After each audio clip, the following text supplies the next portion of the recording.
Hi everyone, thank you so much for being here. My friends, faculty and staff, this is a very exciting opportunity and I'm happy to be here. Before I get started, I'm going to ask you all one question. How many times have you been in a crowded room and still felt lonely? Raise your hand please. A good amount of people. You probably feel that right now. But what if, no, sorry. But what if I told you there was a way that we're here right now because we're all associated with Columbia University, but if we weren't, through the concept of the 6 degrees of separation, we're all connected through 6 different acquaintances. We don't even know it, and that includes everybody in the world. I've always found this concept very interesting, and that's really what inspired Not. But before I deep dive into it, let me tell you a little bit about myself and why this came about to me. I've lived in Mumbai, India, I've lived in Orlando, and now in New York City. The things that all these cities have in common is heavily populated cities. With that comes the aspect of loneliness. We feel it all the time, more so now in New York. You're on your way to the commute, you're in the subway, 24/7, you're not alone, but you do feel lonely. These are certain themes that have inspired the main problem. It's such a vague word, it's such a vague concept, so I narrowed it down to 2 user personas. And in New York City, there's 2 big aspects in our life. It's our professional life and it's our personal life. Not just New York, but anywhere in the world. But these are the 2 that I decided to target on. The problem is that in the professional side, how many times have we gone to a networking event and we come out of it and it's like, okay, there was nothing really there for me. I wish I spoke to more people, or I didn't meet the right people, and now I wasted a new outfit. And now the subway is late, and it was just a waste of a couple hours. Another thing is it's an overwhelming social scene. We're lucky we're in the Columbia community, where we're forced to be around people. But it's not that easy to make friends. So, these are the 2 aspects that I focused on. The consumer needs, to meet people, new people beyond their existing circles. A lot of us do have a good amount of friends, but let's face it, in this phase in our life, a lot of them are long distance friends. They're through group chats. You don't see a lot of people day to day. Not just meeting new people, reliable, interest-based connections personally and professionally. I've thrown a lot of information at you, but what am I actually doing about these problems? I've just told you, X, Y, Z. AI-powered matches based on shared interests and mutual connections. This looks like it came straight out of ChatGPT, because it did. But this concept is inspired by the concept of 6 degrees of separation, like I mentioned earlier. I've said all these things, but what do we actually do? You create your profile. It is an app. In the onboarding process, you tell Not what it is you actually want. Yes, it's a social thing, but do you want to go with the more networking route or the more social route? You put in your collaboration tags, your shared interests, your things, your niche, whatever it may be. My AI will match you through your contacts. Let me also say, as a preface, it will be asking for your contact list and your Instagram handles, your LinkedIn, your Facebook. And I know it sounds like a lot of data and privacy breaches, but when you go to a website and you say deny cookies or ask app not to track, they're tracking. So it's already happening. I'm just being a little bit more upfront about it. Our AI matching, our algorithms will find who you have in common with, what in common with. Now you have this group, and let's say it's a pickleball group of Columbia University students who are also, like Chinese food. Like the most random things, but also they make sense. We put you in a group of people, whether you want to have small talk, chatter, up to you. The next battle is, I barely know these people. I know what we have in common, but do I really want to be the one who plans a dinner for 6 people on a Friday night in downtown? No, it's as if it's so much work to do it with friends and then to do it with random people you don't know. That's a pain. My app will do it for you. Later down the line, I'll tell you how we do it and why we do this, but that's one of my favorite features, which eventually boils down to quality interactions. Everything's already done for you. You just have to show up. Yes, in the beginning it sounds like small talk, but you already have things in common or people in common. Through these conversations, it builds a certain amount of level of trust that kind of is missing, even with our current friends, current people we're surrounded with. Why now? Why am I doing this now?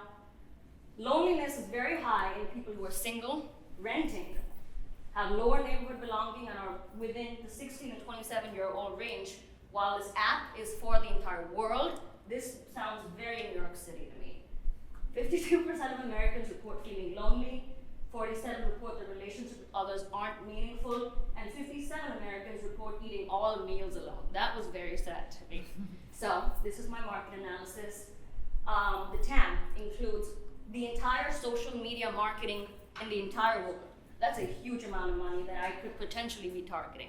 My SAM is young professionals and newcomers in urban cities. So I want to be targeting the more populated cities because that is what my app needs, and that's kind of why it will kick off in the first place, is when I have a lot of people on it. And then my SOM, I'm going to be starting with New York, San Francisco, and LA.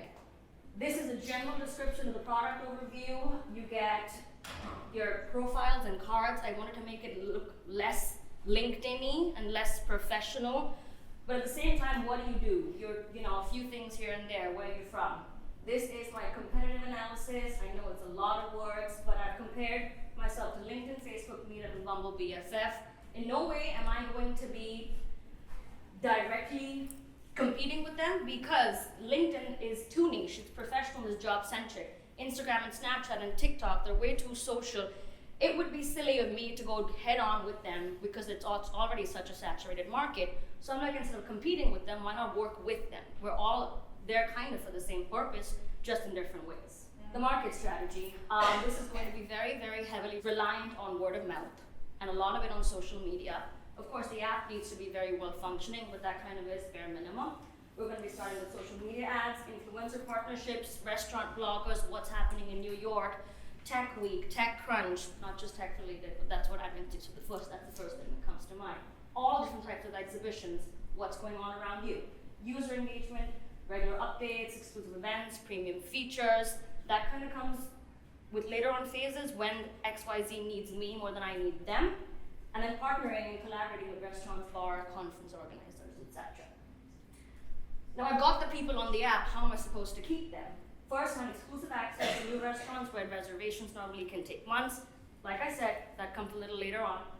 Newsletters on your topic of interest and discounted deals, favorite bars. This is when I collaborate with them. This is when I partner with them, making it kind of a win-win situation. In the beginning, I do plan on working with smaller business, family-owned restaurants. And yes, you make your group and you go meet these people, but let's say 6 months after using the app, it's like, okay, how many new people can I meet? My social batteries kind of run out. And after a while, do you need that many friends? Probably not. How do I bring them and how do I keep them on the app? It's just whatever their niche is, their topic of interest, whatever it is that they're into, from sports, music, industry, work, whatever. It would kind of be a one-stop shop, and I'm working through what that looks like down the line, but that isn't works. My revenue strategy, it is a freemium model. The basic features, the AI matching, it will be limited radius with the free model, and a group capacity of limited amount of people. With my premium subscription of $9.99, the exclusive events, discount rates, and unlimited groups, you could be a part of how many ever different niches you want to. The event fees, that one comes a little later on, charging for premium, attending premium events, and commissions from venue bookings, and advertising revenue from targeted ads within the app that also I'm working through doing it in a very convenient manner because sometimes they can be very ugly and very annoying. Through the financial model that we created, my year one revenue comes up to almost 6 million with a projected users of 8,000. How I got these numbers, average signups per month include about 500. 250 of them are the free users, 150 of them are premium users, and the year two revenue is about 14 million with 25,000 users. And the ask is 5 million, currently bootstrapped at 50,000, bringing in 200 users through friends and family, with about $100 to $200 per person, and the use of funds is going to go primarily into product development, marketing, and other operational costs. I've done marketing for much more than product development because I aim to have back-end, front-end, UI, UX, and content writers, but the magic is going to happen in the marketing because yes, I have a niche and it's come from an inspiring place, but the app needs to honestly sell itself, and that comes from word of mouth. That comes from the right marketing strategies, which is going to be targeting the people that heavily use social media. It's that age group. How do I get to them? really got to come up with that. That's where my marketing goes to. So, thank you so much for your time. Let's work together to transform connections one knot at a time.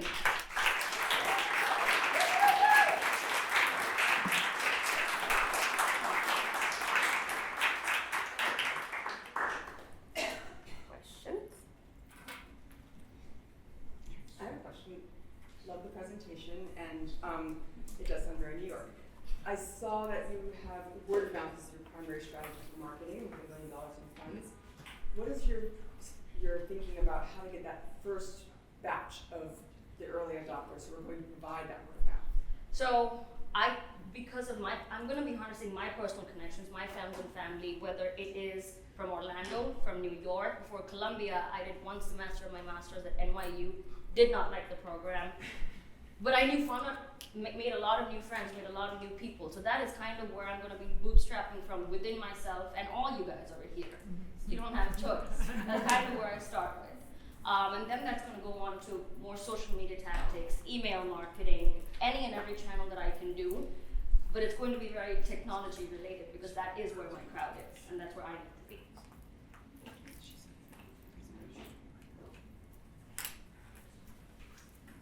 Yes. A great presentation. Thank you so much. I have a question about how are you going to market it? Like, do you have like you said you're going to build partnerships with LinkedIn and etc. Like, will you have like a sharing option of, hey, we just meet like Columbia tennis here, and you can share it in LinkedIn, you can share it in Instagram. Are you planning to make the partnerships with them? Let's say the restaurant, for example? Yeah. So I'm going to start with smaller businesses and family-owned restaurants, because if I go to Din Tai Fung, they're going to send me away immediately. They've booked out for 6 months in advance.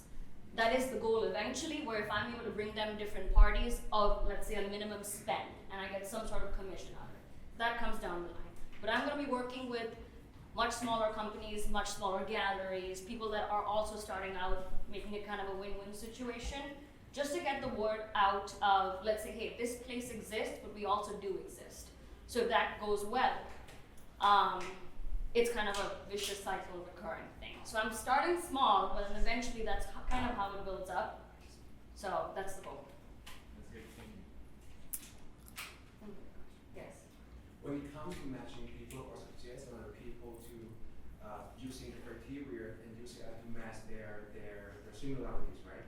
How do you prioritize the similarity between these two? So in the onboarding process, you put 3 to 5 things, and I'll ask questions like within your professional industry. You'd say tech, you would say cybersecurity, product management. You ask a few questions. Then in the more social side of things, your hobbies, the sports you play, the kind of music you listen to.